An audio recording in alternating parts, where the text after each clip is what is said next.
शिवाय के कानों में अभी भी अवंतिका का जवाब गूंज रहा था। आज तुम्हारी वजह से मेरी जिंदगी बच गई। अब मैं भी महादेव से रोज प्रार्थना करूंगी कि तुम जल्द से जल्द मुझे लेने आओ। I'll wait for you। अपने ख्यालों से बाहर निकलकर शिवाय ने खुद को संभालते हुए दिनेश से पूछा, अभी अवंतिका कहाँ है? मुझे सिर्फ इतना पता है कि आज दोपहर के बाद से अवंतिका गायब है। उसे कहीं बेचा गया है, जैसे बचपन में हुआ था। लेकिन उसकी एग्जैक्ट लोकेशन का अपडेट बस थोड़ी देर में आ जाना चाहिए। यह सुनकर शिवाय का खून खौल रहा था। तभी दिनेश की सेक्रेटरी ने दरवाजा नॉक किया। May I come in, sir? Come in. Sir, आपने मिस्टर यश शतावत को कॉन्ट्रैक्ट साइन करने के लिए बुलाया था।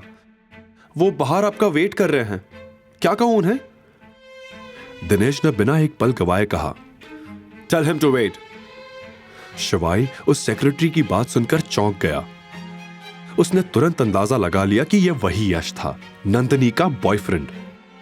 लेकिन इस समय शिवाय के लिए सिर्फ अवंतिका मायने रखती थी।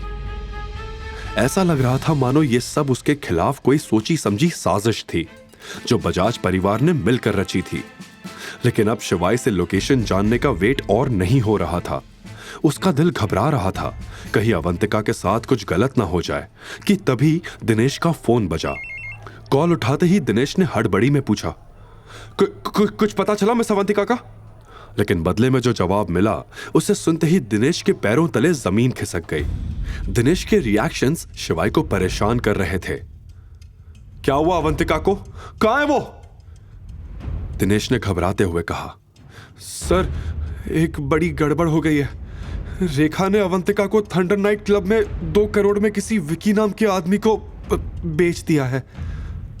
शिवाय ने विकी का नाम सुना था। वो बेहद घटिया इंसान था। उसकी फितरत ही गंदी थी। लड़कियों को अपने पैसों और ताकत से खरीदना उसका शौक था।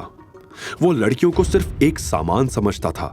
उनकी बेबसी का फायदा उठाकर उन्हें शिकार बनाता था। शराब, जुए और काले धंधे में विकी का नाम हमेशा गलत कामों से जोड़ा जाता था। लेकिन उसकी पहुंच इतनी ऊंची थी कि अब तक कोई उसे छू भी नहीं पाया था। वहीं दूसरी तरफ अवंतिका के सामने बैठा आदमी विकी उसे भूखे कुत्ते की तरह देख रहा था। अवंतिका वहां का माहौल समझ चुकी थी, इसलिए जल्द ही वहां से निकलना चाहती थी। लेकिन विकी के इरादे कुछ और ही थे। अवंतिका विकी से कुछ कह पाती इससे पहले ही विकी का फोन बजा। वो आ गई है, मेरे सामने बैठी है।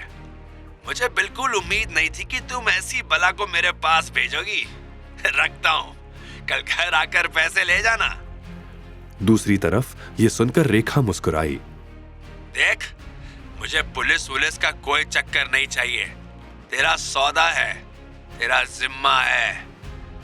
फोन रखते हुए रेखा ने चैन की सांस ली और कहा, अब ना इस लड़की का कोई नाम रहेगा, ना कोई पहचान।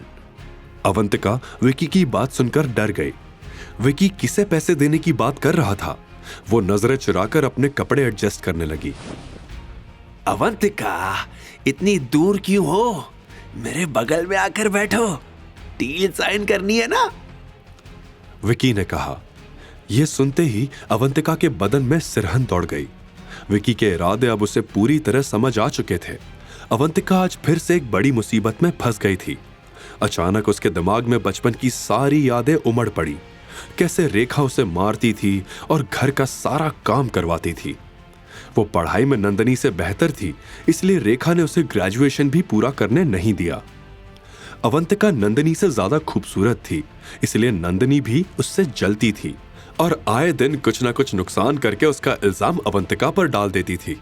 अवंतिका ने हर दिन जिल्लत और तकलीफ के साथ जिया था, सिर्फ इस उम्मीद में कि एक दिन वो 12 साल पहले वाला लड़का आएगा और उसे अपने साथ ले जाएगा।